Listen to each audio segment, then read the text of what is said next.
crossovers just keep on coming.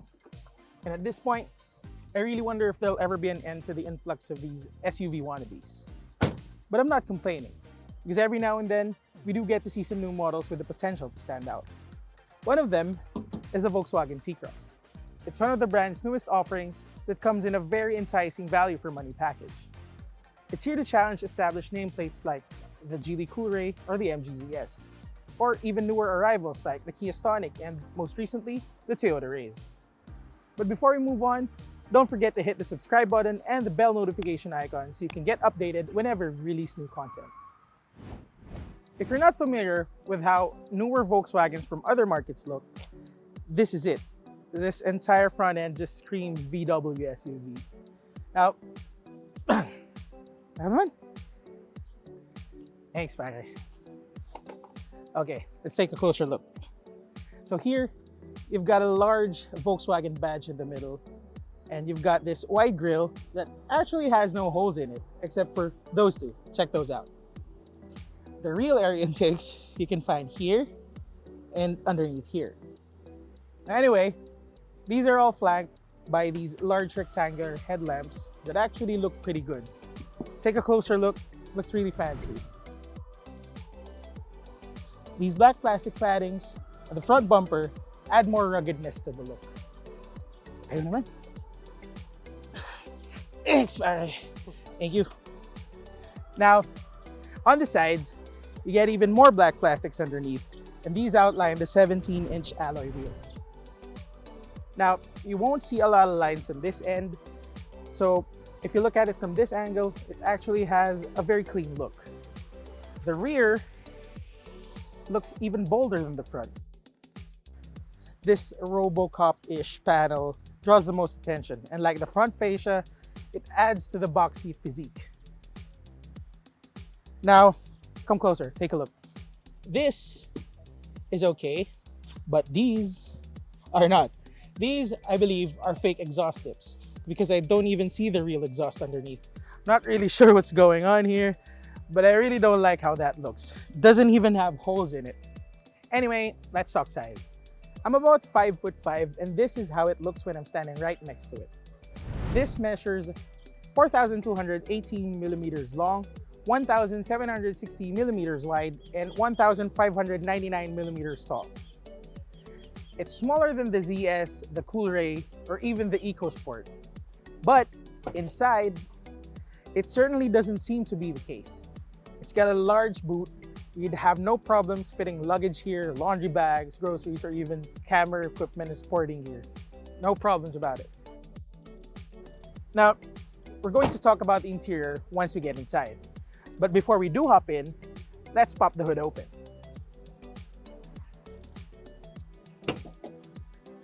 So as you can see, you got a pretty cramped engine bay here. Not a lot of space to work around with. But this isn't exactly a pretty big engine. This is just a 1.5-liter nat-asp 4-cylinder gasoline engine that's rated at 111 horsepower and 145 newton-meters of torque. This is mated to a 6-speed automatic transmission that sends power to the front wheels. All right, let's go inside. So the quirkiness on the outside is carried over onto the interior. For the top-of-the-line SE variants, you get interior accents here that match the exterior body color. I've seen the Tribu, the yellow mustard-like finish, and this Syringa violet, and let me tell you, it might look tacky in the photos, but up close, it actually looks pretty nice. Now for this, it looks a bit dull for me. I like the yellow one better. The two-tone seats, which are soft and comfy, by the way, add a lot more character to the cabin. They help the colors pop even more, especially with these subtle contrast stitching over here. Now, there still are a lot of plastics inside the cabin, but for the most part, it's a fresh-looking interior that's quite easy on the eyes.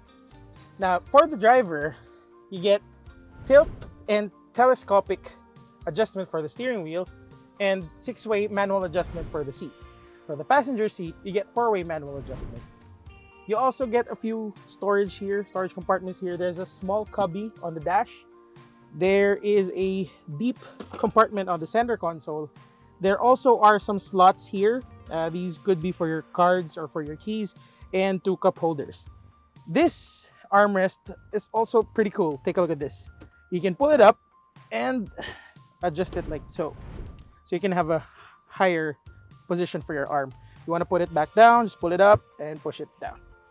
As I mentioned earlier, the T-Cross is also quite roomy for its size, even though it's smaller than some of its competitors. Even with the driver's seat set to my preferred driving position, I can still sit comfortably in the back. However, fitting 3 of me at the back though, you might have some problems with that. Fitting 3 average size adults, that's gonna be easy. The T-Cross also comes with a lot of extra features. Most notable is this, the 9.2-inch infotainment system. Take note though that this particular unit we have only comes with wired Apple CarPlay, whereas the new SE variants have wireless CarPlay connectivity, and they also have a new instrument cluster. Volkswagen Philippines still doesn't have an updated model available for test drives yet, so we're stuck with this. But not to worry though, because those are the only differences you'll find between the 2021 and the 2022 models. Now, what else do we have here? You also have steering wheel mounted controls. You have one-touch power windows all around. You have the push to start ignition here. It's actually a bit unorthodox. Usually you'd find it here or here. You also have the button for the idling stop system here. And you have knobs for the AC controls. They're not digital, but that's okay. I prefer the knobs better.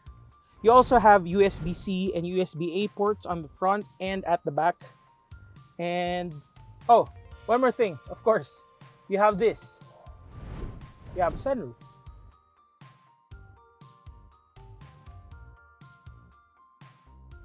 What I'm not really fond of here are the features of the infotainment system.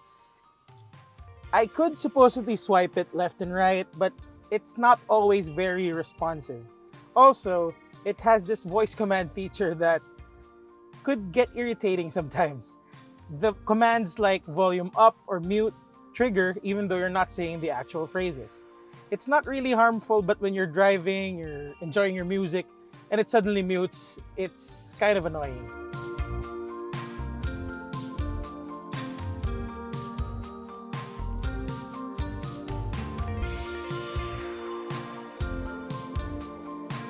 What I also would have changed up here would be the audio system. The 4-speaker setup is nice, but I would have liked some more oomph to match this nice cabin. Now, time to hit the road.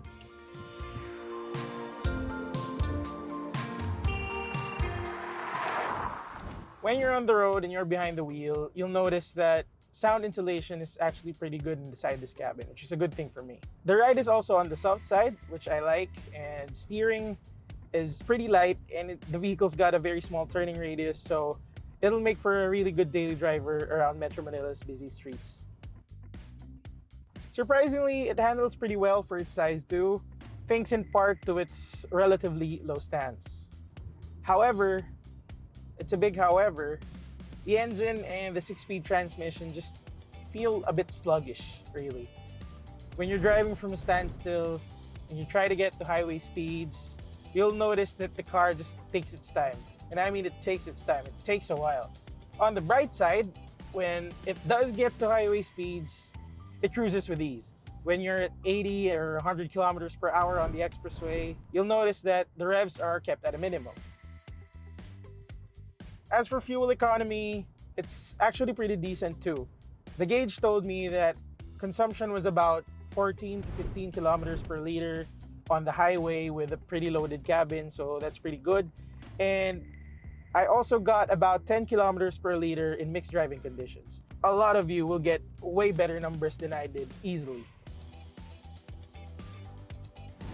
So, does the 2022 Volkswagen T-Cross have what it takes to be a legit subcompact crossover? Absolutely.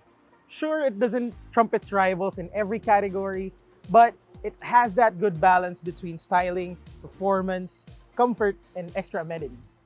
And at just 1,250,000 pesos for this top-of-the-line variant, it's easily one of the best deals in its segment right now. Anyway, that wraps it up for us today. If you like what you see here, don't forget to leave us a thumbs up and follow us on our social media accounts. And if you have any suggestions on what we should review next, drop a comment down below. For Top Gear Philippines, this has been Leandre Grecia, and I'll see you in the next one.